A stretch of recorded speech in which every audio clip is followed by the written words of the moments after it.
All right, guys, welcome back to the channel. My name is Daniel. I'm the founder of Tiny Rig, and today we are going to walk you guys through our shop INEOS Grenadier.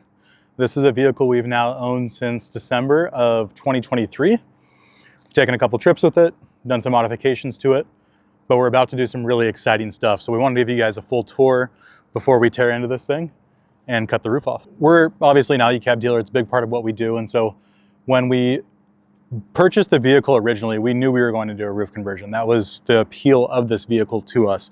Really cool platform overall, but having a roof conversion on a modern vehicle is a really big deal in the US. You know, typically when we work on a vehicle that we're doing a roof conversion on, we have rust concerns, and then the vehicles themselves are typically, hate to say it, underpowered. Super reliable, but underpowered. So very exciting to have this platform. And so at the start, what we wanted to do was give customers an option, get to experience an Alu-Cab Gen 3R Rooftop 10 on top. Now, obviously we don't have one on here in this video. However, we did take it out on a few trips with it and really did enjoy it, right? High quality tent, really easy mounting solution. So what we do have left up here is Alu-Cab's load bar mounts for the Grenadier. They bolt into factory locations. We're using factory hardware. And then the Alu-Cab load bar mounts to that. That makes mounting the tent very, very easy.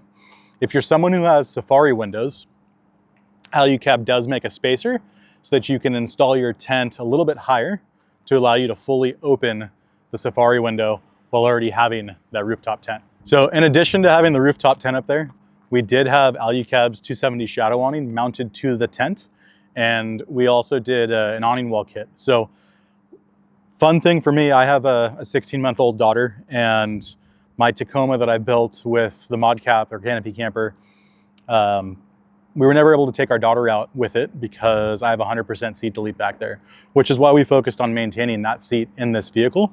So we did our first trip. She was 6 months old. My wife and daughter slept up top in the rooftop tent. We put the awning wall kit on. I bought a big RV mat and laid that out so that we had a big shelter for us. So it was the first trip with the baby. You know, we were pretty nervous with it, but having that extra awning wall kit really allowed us to extend our living space with not having a camper. So we ended up having a table in there. We used it as a changing table. We had the pack and play in there.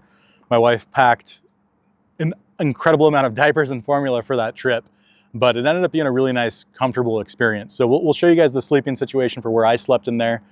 But as far as rooftop tent goes, Alu-Cab load bars, we could also do a lightener rack for you. That's another nice option if you want a full rack, but this is a very super simple, lightweight, and strong setup if you want to run an Alu-Cab rooftop tent. So let's talk wheels, tires, suspension. So we still have the factory wheel on here. I like the look of it, to be honest. I haven't decided on another wheel I want to run, but for tires, we have a buddy that ran these tires very early on, and the form factor of them, the look, driving on pavement as well as off-road, he had really, really good things to say about it. And since we've had these on the vehicle, we agree. So it's a Mickey Thompson Baja Boss. It's an all-terrain tire. It's got an aggressive tread pattern, nice aggressive sidewall, but it's a tall skinny. So it's a 35, but it's a 255/85/17. And we have another Grenadier video on our channel where we put the same tire on.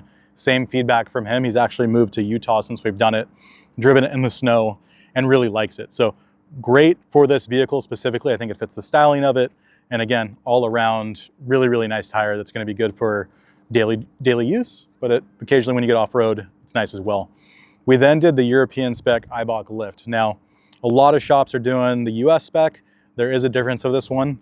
You are going to be more level, but it ended up handling the weight of the drawer system, the rooftop tent, and now the roof conversion really, really well.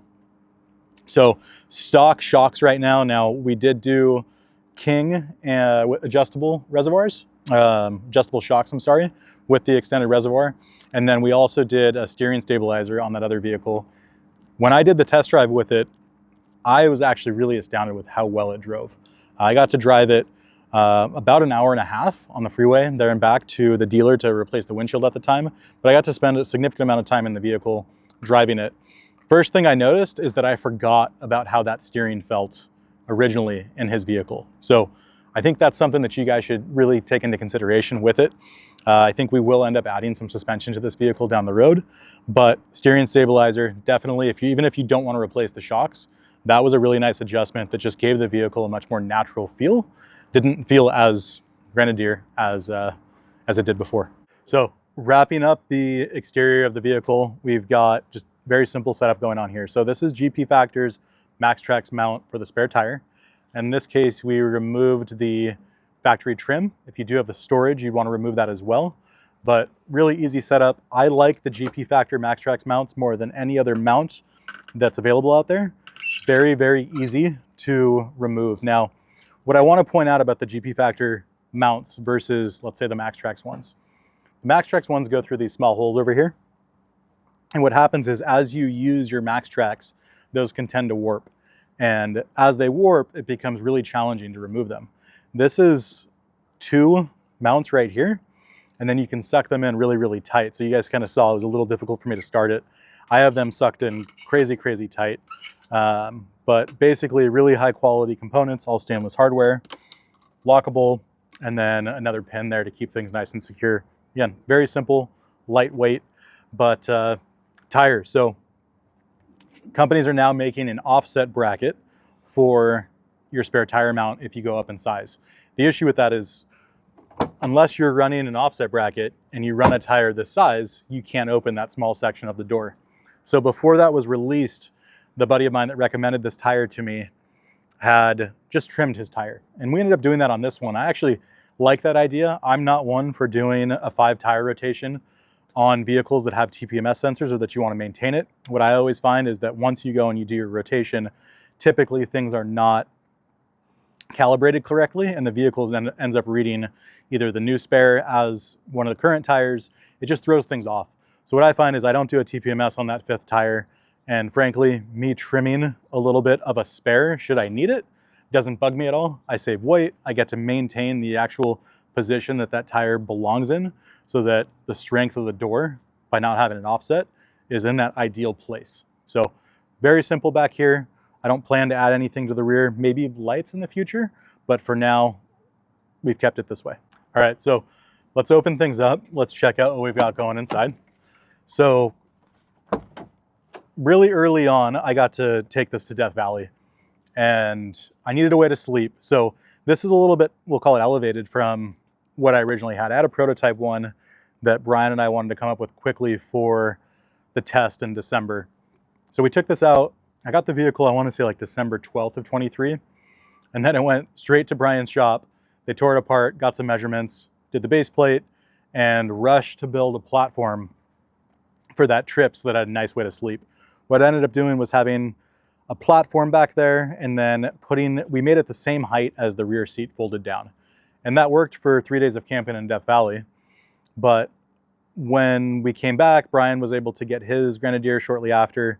And that's when he started working on all the drawer systems, camp kitchen, and all the other Goose Gear items that are now available for the back of this vehicle. So you can have a lot of different setups. This worked for me and has worked for me since I've had it. Now sleeping the family of 3, rooftop tent, wife and baby up top, and then me being able to sleep over here has been really nice. And we ended up pulling the fridge out once we had that awning wall kit set up. And I'm running a portable battery setup here. I have a Jackery with a portable solar panel. And coming from having vehicles with dedicated power setups with a lithium battery, permanently mounted solar, I started with that on my Tacoma, and there's a reason why I switched from that. So it's worked and it gets the job done, but it is inconvenient. It did allow me to take my fridge, set it out of the vehicle, and then once I got to camp, I laid that back seat down and the dog had a nice spot to sleep next to me and gave me a little more leg room. But jumping back into, I guess, the accessories they have back here. So GP Factor drop-down table. This is the same table that we have in our campers, just modified for this vehicle. It's also the same table that you'll find in the Bronco for Goose Gear, and you'll find in the Wrangler for Goose Gear. Really, really solid, nice latching mechanisms. And then you get the nice bamboo cutting board that comes out pretty far and is still secure. So prep work over here, stove over here. And this has worked really well. I don't need a tailgate on this vehicle. That's plenty of space for a 2-burner stove, room to prep. And then also what GP did was they added a storage compartment back here. So you can stuff some stuff back here, whether it's cooking, spices, really great spot to put those things. Also on this one, there's room for a national light. So we're gonna end up adding that. And we're gonna add some additional lighting back here, which we'll cover in another video once that roof conversion's on. But if you are taking your Grenadier out for the weekend, even for day trips, and you wanna just have a nice place to make lunch, make a sandwich, this is absolutely perfect. It's lightweight, it's quiet in the vehicle, it doesn't make sounds, and I don't think you'll be able to find a table built nearly as well as this. The latching system's really nice. It keeps good tension on it. You don't hear it, like I said, which is a big thing for me when you've got a vehicle like an SUV, where, you know, the camper, you can separate stuff. In a vehicle like this, everything's in there with you. So having things that are nice and quiet, super important to me. The fridge we have over here is an angle 35, and this is no longer strapped down. I did have, but I used the factory bolt hole locations that tie this to the extrusion of the camper to mount some Goose Gear anchors and a Goose Gear strap, and I had it secured front and back. That works perfect. Again, lightweight, quiet, so rather than doing a dedicated fridge slide or a mounting plate, it's quiet, big for me. Angle also does make their mounting plate, which is actually a really nice option. I did consider doing that, but I didn't want to go into the drawer system. But this is an angle 35, great solid fridge. I've got the lift. I do need to go on my tippy toes a little bit to see inside. So an Alu-Cab tilting fridge slide might be an option if you're on the shorter end. But if you're running 35s and have the Ibach lift, I'm again 5'10", 5'11", not too big of a deal to reach in there, but super efficient fridge, very quiet, consumes very little energy. I can run that off of the Jackery with the solar during the day for almost an endless period of time.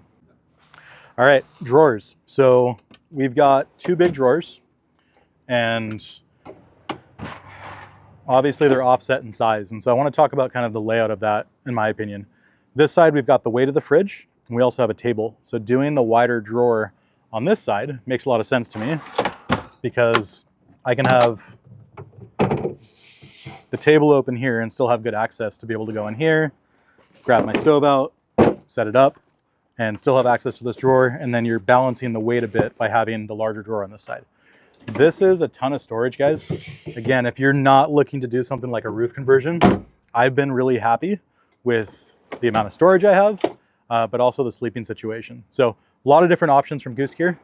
You could do a single drawer on one side, camp kitchen on the other. We'll show you guys that. We've got that in that other video. We did that for Chris's Grenadier. That's another nice option. Beauty of Goose Gear is it's all made extremely well. And then you have a lot of choices in modularity of how you want to build it out. So this is how I've been sleeping the past year in the truck. Basically with the extensions for the sleep area, you strap them to the headrests, very, very simple. Lift the extension up, and now you've got enough room to sleep someone that's around 6 feet tall, maybe a little taller. I know Brian sleeps in his, he's 6'3", so plenty of room. Never heard a complaint from Brian on the length of it. It's always been comfortable for him, and he's really happy with it. So again, if you are that weekend warrior and you want to keep things fairly minimal, Goose Gear has a ton of different options so that you can start very basic with just a base plate, or you can add sleeping or 100% seat delete, give you a place to sleep inside, maintain vehicle weight. And actually what they found is that once you remove the seats and you add a nice, pretty built out Goose Gear system, you'll actually end up under the factory weight. These seats weigh a lot. So then the other thing that Goose Gear does that's nice is they add the hatches so that you can access all of that same accessibility, we'll call it, that INEOS did in their design so that you can service your electronics, your fuses and whatnot very simply. Guys, that wraps up this version of our Grenadier. So far, pretty happy with the vehicle.